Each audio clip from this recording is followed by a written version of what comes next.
Yvonne, our marriage and divorce coach. Hello, my name is Chengi, and you, my precious ones, of course, are my wild. Welcome to Black Swan Relationship Academy, and today I'm going to be introducing you to our marriage and divorce coach, who I am very, very excited to introduce to you because she is more than just a coach. She is in fact my dearest friend, somebody I call my bestie. Yes, I know grown-ups shouldn't be calling each other besties, but this right here is my treasure. And for those of you who were at the Black Swan launch, you would have heard me tell the story of, us being on the phone, and I was telling her the vision of what is now the Black Swan, and she was on the other side of the phone registering Black Swan as a business on company's house. And so whilst we were doing all of this, I love the fact that she was the midwife for Black Swan Relationship Academy, and it really didn't evolve until much later.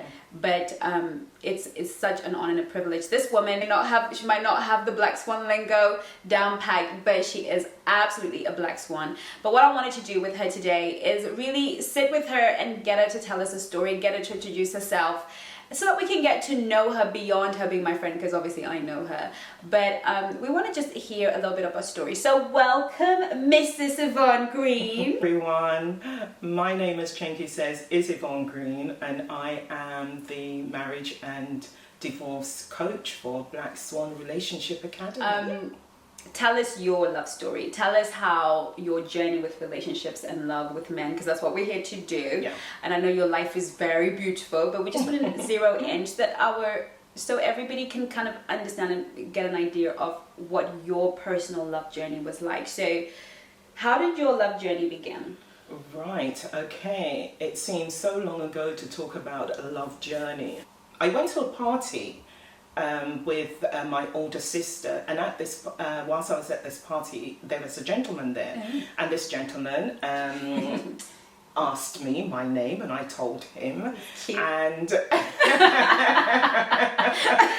just saying.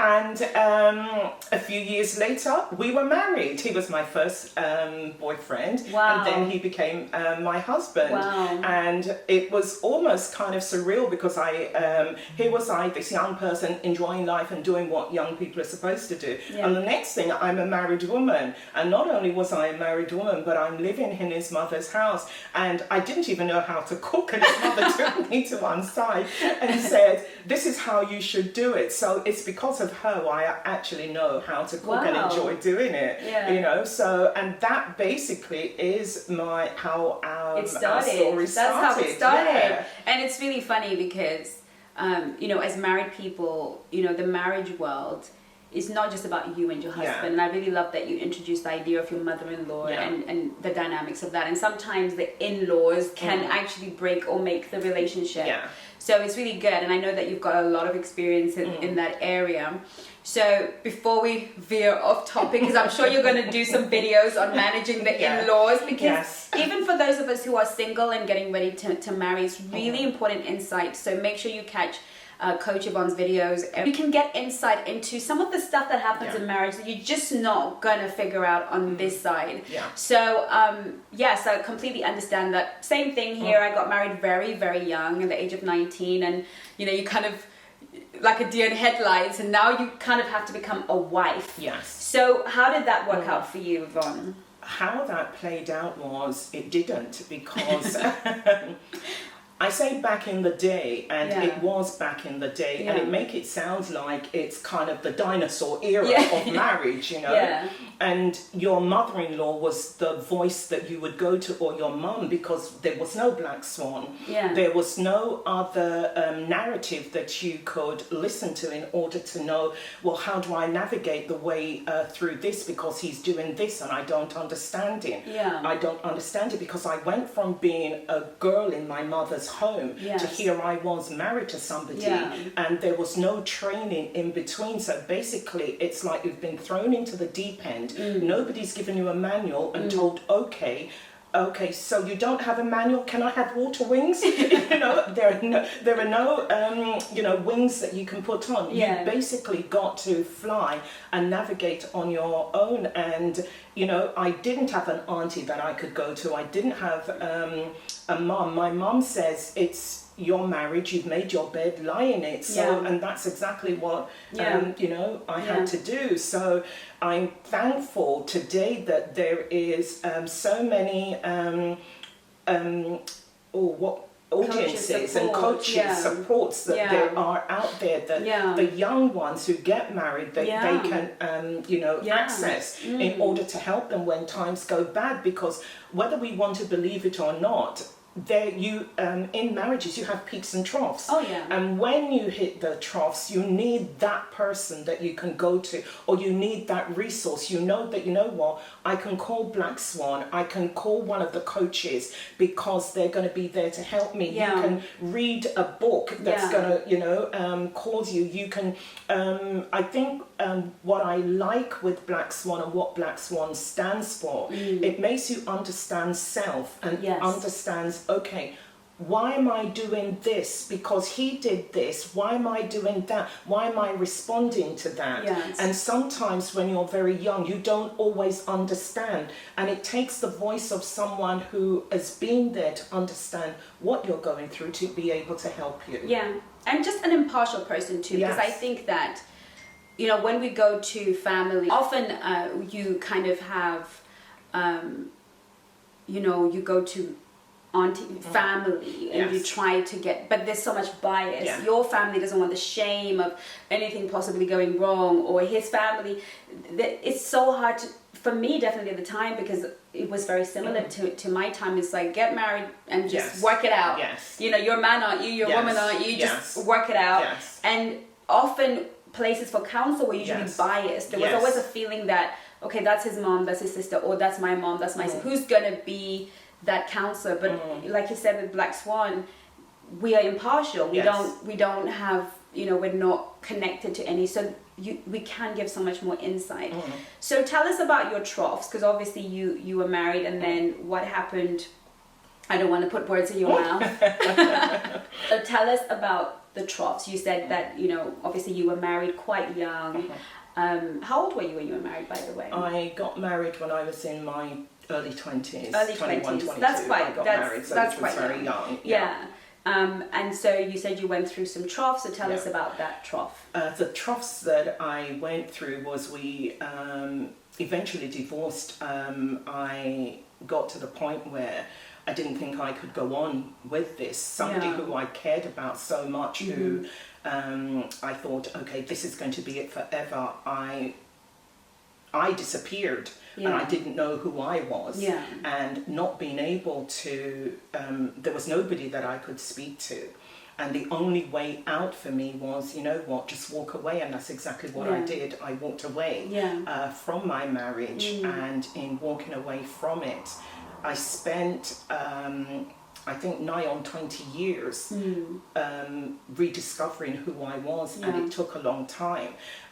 When all my friends were going out and having fun, because I now am, I left him when I was early 30s, very early 30s, I left him.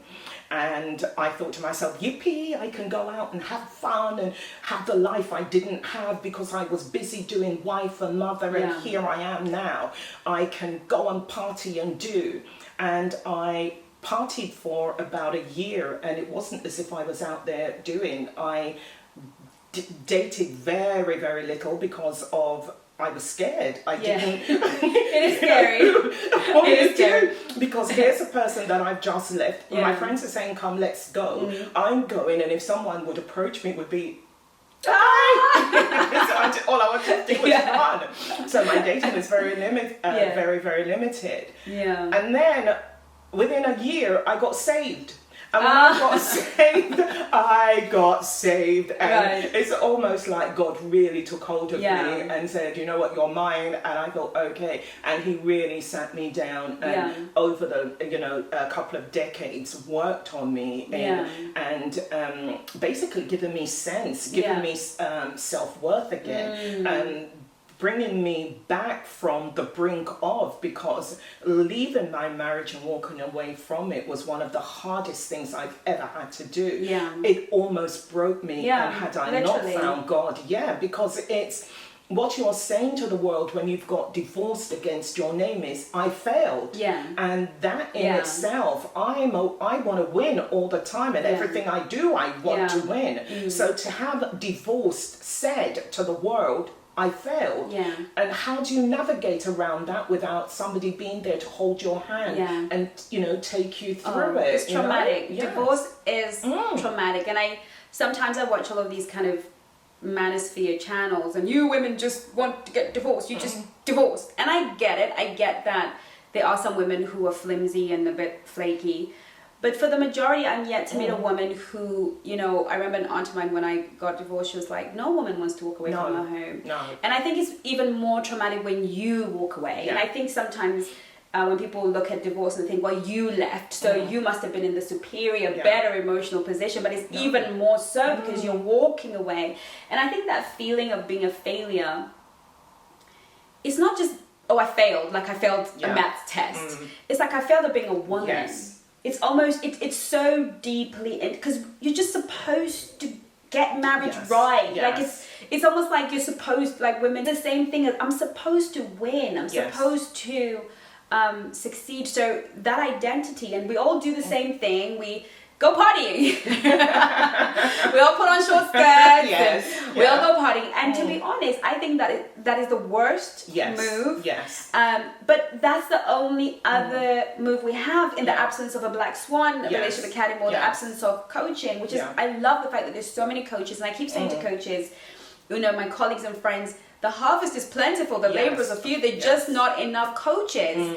And really, you know, if somebody had sat me down and said, hey girl, you don't need to go clubbing. What you need to do is work through some of your issues. Let's talk through this, and let's go through a process, and let's heal, and let's do these. I reckon I would have definitely, you know, taken some time, I bounced back, and probably have been in a healthy and happy marriage. But what you do is you just go party. And then you're scared of men because we were married so young. So you're like, they're going to eat me. They're going to want to eat me. Or you kind of just go along with whatever's going along. And then you can find yourself really lost. But you're fortunate because you got, you know, my story obviously is the reverse. I was already saved. So it had its own trauma. I failed at being a Christian too, you know. But, you know, obviously, you know, you got divorced and God sort of came and he took you, which is where I met you in the church that we met at the time. And obviously I've been there to see your whole evolution as a woman and your healing and your growth as a woman. How did it feel? Because I think you would understand more than most what it was like to be a single person in church, you know, waiting on your husband. What was that like? Tell us about that experience.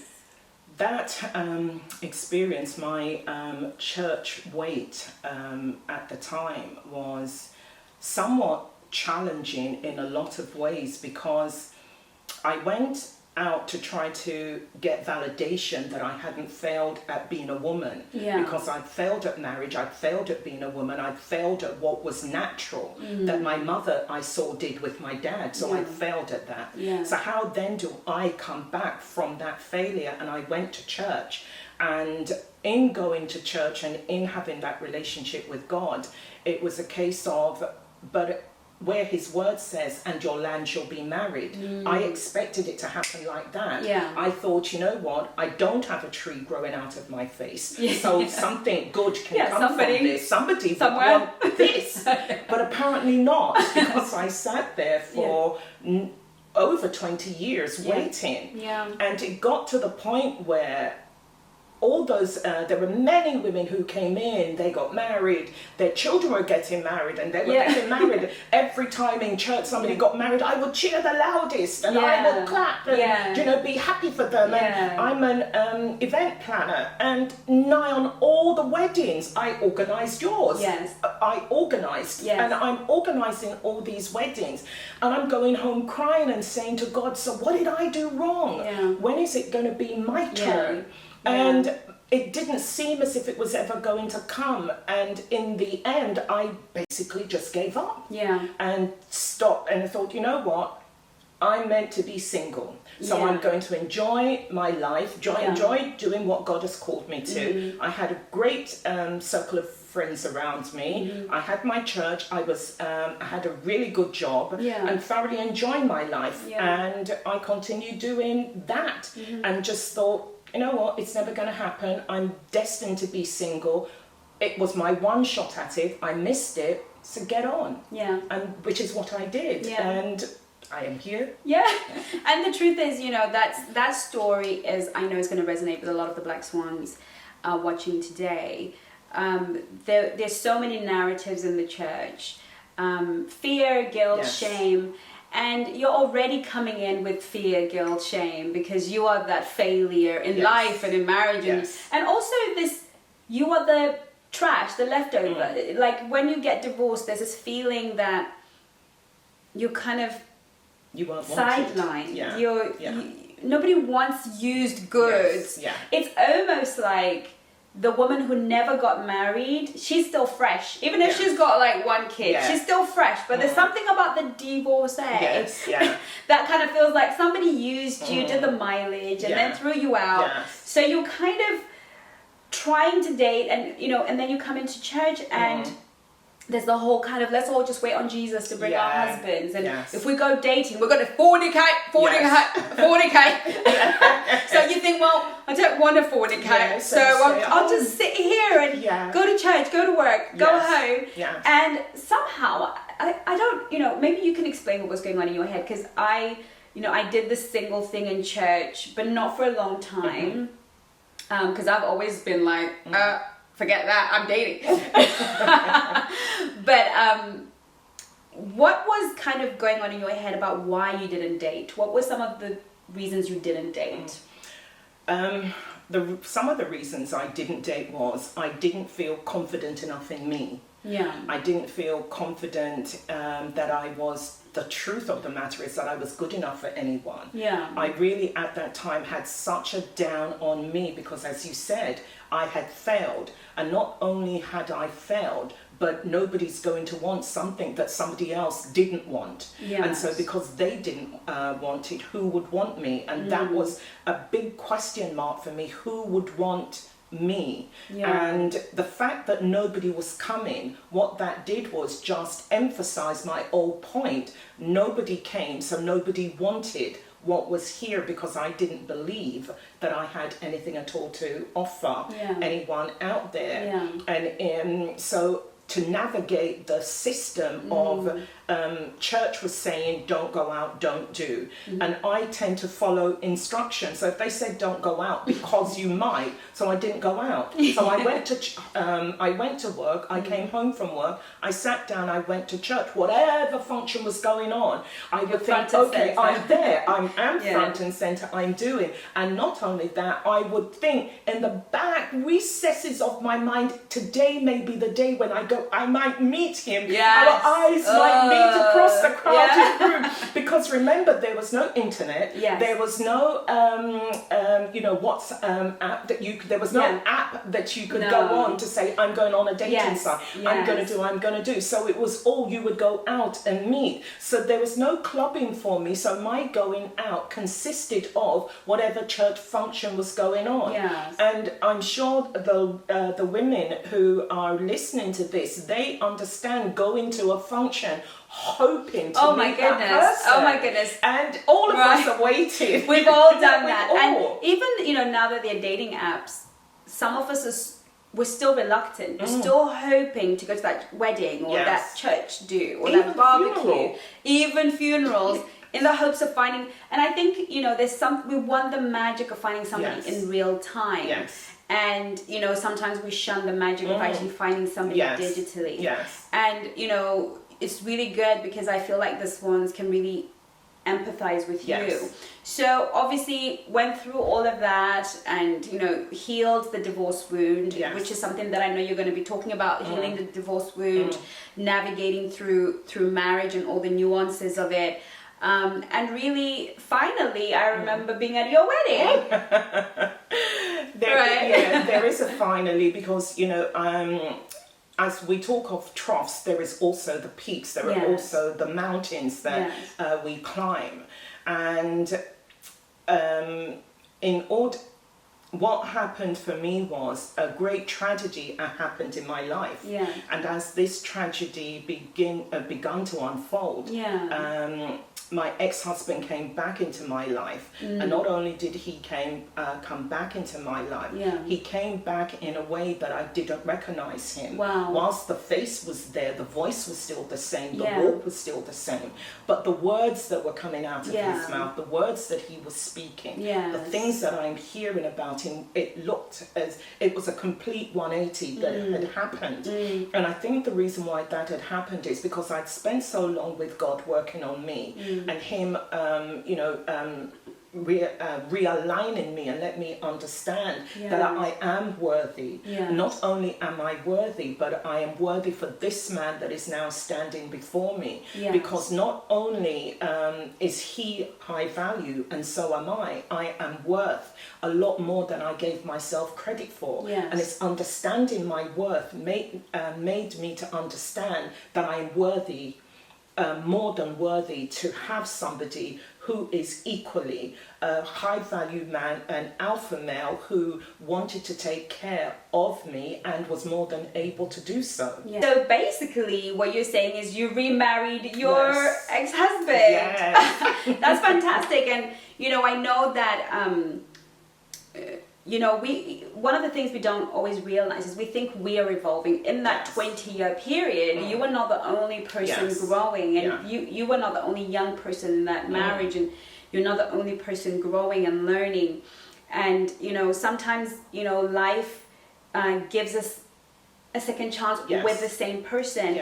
And while studies say that second marriages to the same person often fail, I have watched you make it work. I have personally seen you making work, and I've got to say this, ladies, swans, I don't know a woman who is more gracious, more feminine, more enduring, and really respecting and honoring of her husband. I've never seen Yvonne move out of her post.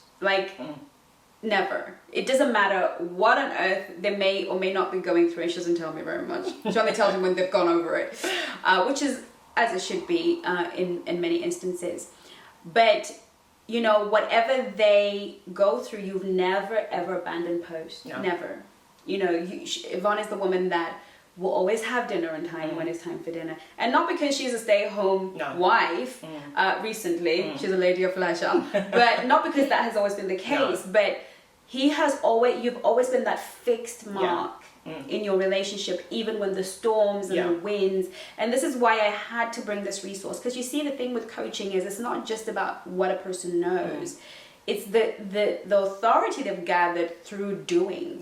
Right. It's the kind of, I've lived this. And one thing I saw and have seen you do is fight for your marriage without ever betraying yourself. Because sometimes we fight for our marriage at the cost of self. But this time I've seen you sort of really show up. And obviously I happen to adore her husband. He's my bestie too. Doesn't know this, but he is. He's really a good man. But every marriage is a marriage. So tell us, what has it been like being married to your ex? What are some of the things, if I was in your situation, I was considering going back to my ex-husband, what advice would you give to somebody like myself? The advice that I would give to anyone really who is thinking of reconnecting with an ex because they have seen something in them is the greatest challenge that I am still learning is to let go of yesterday, to let go of all that happened before and look at this as a new relationship. Because unfortunately what happens is, although the words and everything we're saying and the love that is emanating from both of us is there, yesterday has a way of encroaching into today and causing problems. And then he does something or I do something and you come from, oh, so he hasn't really changed, it was all a facade. Wherein it isn't. It's just that you know what, he's just done it. Yeah. And what I've had to learn, as I said, and I am still learning, is every time we both do something wrong, it doesn't mean I'm going to pack my bags and walk out. Yes. It means that, you know what, let us look at it, let us talk. Before, when we were young, there was no talk. Yeah. Everybody went to their corner and sat there. Yeah. But now, because we have so many tools at our disposal where we can go online and find out. We can go to Black Swan Relationship Academy and scroll through what it is we're looking for, find the tools that we're going to need to in order to how can I make this right. Yeah. There are times when I want to be on my own, yeah. and not because he's done That's anything real. wrong, but That's I want real. to be on my own. And guess what? There are times that he wants to be on his own, Yeah. and I've had to learn through tools, through speaking with you, is that, you know what, leave him. Yeah. Let him have his space, because there are things going on that he will tell me when he's ready. Absolutely. And if I try to force him, all I'm doing is just making what was a pinprick become a manhole cover. Absolutely. Do you get what I mean? So he's got to be able to, if I go over to him and make just a silly mark, just something to get him to laugh, he'll look at me and he'll say, "You're so silly." And I can walk off and go where I'm going. And he's, instead of, "Are you all right?" what he's done is he's laughed and continued Yeah. with what he's doing. Yeah. And when I want to be alone and I am reading or something, he'll come in, and he knows I scare easily. And sometimes if I'm engrossed in doing something, everything is shut out. I don't hear him coming, and he'll do something too. Yeah. And then do you get what I mean? And we laugh and we get on. And then after we've had our laugh and our joke, and he'll go back and do whatever it was he was doing, and I'll come back, because I know that I've given him, or he's given me, the time that we need to figure out what was going on in our head. And when we now come back together and we're ready to talk, he knows that I'm ready to listen. And I know he's ready to hear what I'm saying. And then from that, if it was something that I've done, we're ready to discuss it, or he's done, we can discuss. Yeah. And then come back together and be the person that we are. Am I saying that it is, oh, so glorious and everything in the garden is wonderful and oh, I love him and blah, blah. Yeah. All of those things are true. But we still have peaks and we still have troughs. Absolutely. And we work through them. Yes. But now we're working through them together, as opposed to being separate. Yeah. And also I'm using the tools that are at hand to enable me to win this race, because it's a race. It's a marathon. Yeah. And I'm going to win it. She's winning it. I'm going to win it. And you know, it's you make such an amazing point, because in any relationship, a remarriage is trickier because there's history with the same person. Yes. But I find in every relationship, we're bringing the ghost of the past. Yes. When Johnny does something that Simon used to do, here we go, men always do this. The men in my life always do this, right? Then we're always triggered. But I think, like you said, it's overcoming and really saying, okay, if I am allowed to be a new person, and just getting that insight and getting those tools. You know, Yvonne has been my guinea pig for a lot of stuff. You know, how to talk to men so they listen, emotional mastery, all of these things, more so when we're in a marriage, more so because you're going to have to upgrade your communication skills.